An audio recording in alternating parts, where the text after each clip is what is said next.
A Tesla coil consists of two parts, a primary coil and a secondary coil.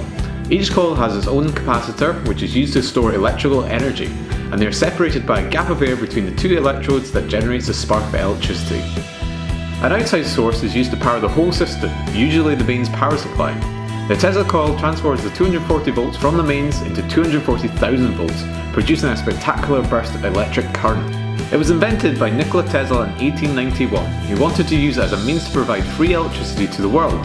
He believed in his idea so much that he built a huge transmission tower at his Wardenclyffe lab facility that would also be able to send out messages around the globe, similar to modern Wi-Fi technology. Unfortunately, his project ran out of funding and remained incomplete upon his death. The electricity produced can reach extremely high temperatures, so it's no surprise that this piece of flash cotton does not survive for long when placed on top of the Tesla coil.